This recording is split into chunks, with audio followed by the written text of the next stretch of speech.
સંસ્કારી નગરી વડોદરાના દીર્ઘદ્રષ્ટા, સક્ષમ અને ઉત્સાહી શાસક 1906માં તેમના રાજ્યમાં જાતિ અને દરજ્જાને ધ્યાનમાં લીધા વિના છોકરાઓ અને છોકરીઓ માટે મફત ફરજિયાત શિક્ષણની રજૂઆત કરનારા મહારાજા સર સયાજીરાવ ગાયકવાડની જન્મજયંતિ નિમિત્તે વડોદરા મહાનગરપાલિકા દ્વારા કાલાઘોડા સ્થિત તેઓની પ્રતિમાને મેયર પિંકીબેન સોનીના વરદ હસ્તે પુષ્પાંજલિ અર્પણ કરવામાં આવી, જેમાં ગુજરાત વિધાનસભાના મુખ્ય દંડક બાળકૃષ્ણ શુક્લ, સાંસદ રંજનબેન ભટ્ટ, ધારાસભ્ય કેયુરભાઈ રોકડિયા, ડેપ્યુટી મેયર ચિરાગભાઈ બારોટ, સ્થાયી સમિતિના અધ્યક્ષ શીતલ મિસ્ત્રી, શાસક પક્ષના નેતા મનોજભાઈ પટેલ, મ્યુનિસિપલ કમિશનર દિલીપકુમાર રાણા, કાઉન્સિલરો અને અન્ય અધિકારીઓ ઉપસ્થિત રહ્યા હતા.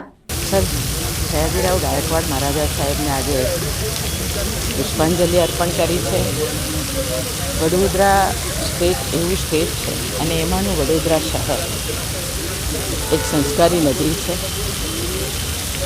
આ મહારાજા સાહેબની એવી વડોદરાની પવિત્ર ભૂમિ છે કે હંમેશા વડોદરાના લોકો પણ એક પોઝિટિવિટીથી વડોદરામાં પોતાનું યોગદાન આપતા હોય એવી આ પવિત્ર ભૂમિ છે. સર સયાજીરાવ મહારાજા સાહેબે એ જમાનામાં પોતાના સ્ટેટમાં કોઈ પણ દીકરી અભણ ન રહેવી જોઈએ, દીકરીને ભણાવવી જ જોઈએ અને ન ભણાવો તો દંડ આપવામાં આવશે. આ નિયમ કાયદો તે વખતે મહારાજા સાહેબે કર્યો હતો અને એવા સ્ટેટમાં અને એવા વડોદરામાં આપણે સૌ રહીએ છીએ. વડોદરાની ફરતે મહારાજા સાહેબે નવનાથ મહાદેવ આપ્યા, જે વડોદરાની સુરક્ષા કરે, આશીર્વાદ આપે, આવી પવિત્ર ભૂમિ સર સયાજીરાવ મહારાજા સાહેબે આપણને આપી છે. ખૂબ વિકસિત વડોદરા આપ્યું છે. મહારાજા સાહેબને વંદન અને નમન કરે. આજે શ્રીમંત મહારાજા સયાજીરાવ ગાયકવાડ સાહેબની 161મી જન્મજયંતિ છે. આજથી 161 વર્ષ પહેલાં 1863માં તેઓનો જન્મ થયો હતો. દેશમાં જેટલી પણ આધુનિક વાતો થઈ છે અથવા એવું કહીએ કે આંતરમાળખાકીય સુવિધાઓની દેશમાં જેની પણ શરૂઆત થઈ છે, તમામ વિષયો, તે વિગતો, તે આંતરમાળખાકીય સુવિધાઓ સૌપ્રથમ તેમને વડોદરામાં ચાલુ કરી અને ત્યારબાદ આખા દેશમાં લીધેલા છે. વડોદરામાંથી જ દેશના ઘડવૈયા બાબા સાહેબ આંબેડકર હોય, મહર્ષિ અરવિંદો ઘોષ હોય, દાદા સાહેબ ફાળકે હોય, ઉસ્તાદ મૌલા બક્ષી હોય, ઉસ્તાદ સૈયદ ખાં હોય, જેટલા પણ રત્નો છે બધા જ વડોદરાથી આગળ વધેલા છે. એવા મહારાજા સાહેબને આજે જન્મજયંતિ નિમિત્તે હું આદરાંજલિ પાઠવું છું. સયાજીરાવ ગાયકવાડ જેમનો જન્મ 11 માર્ચ 1863માં થયો હતો. વડોદરા શહેરની શાન, બાન અને ગૌરવ સામૂહિક વ્યક્તિત્વ કે વડોદરાના રાજા સર સયાજીરાવ ગાયકવાડ, એમના દ્વારા રાજા રજવાડાઓના સમયમાં જ્યારે પ્રત્યેક રાજ્યનો વિકાસ સાવ ધીમી ગતિએ હતો, ત્યારે તેમના દ્વારા રાજ્યના વિકાસ, સર્વાંગી વિકાસ માટે ખૂબ પ્રયત્નો કરવામાં આવ્યા હતા.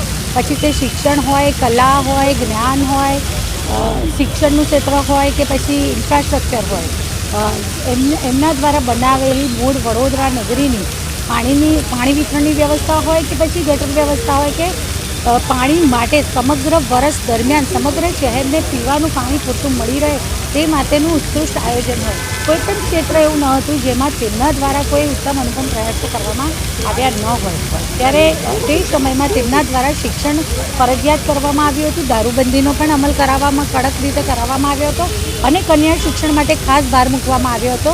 અને મફત શિક્ષણ હોવા છતાં જો પોતાની દીકરીઓને કોઈ શિક્ષણ માટે નથી મોકલી રહ્યા તો એ પરિવારને દંડ પણ કરવામાં આવતો હતો. એટલે કહી શકાય કે ખરેખર એ સમયમાં જ્યારે બહેન દીકરીઓને ઘરનો ઉમરો પણ ઓળંગવાની પરવાનગી ન હતી, આદરણીય વડાપ્રધાન ભાઈ શ્રી નરેન્દ્રભાઈ મોદીજીએ પણ પોતાના એક વક્તવ્યમાં તેમના દ્વારા કરાયેલા આ કન્યા શિક્ષણ અને ફરજિયાત શિક્ષણના પગલાંની સરાહના કરવામાં આવી હતી.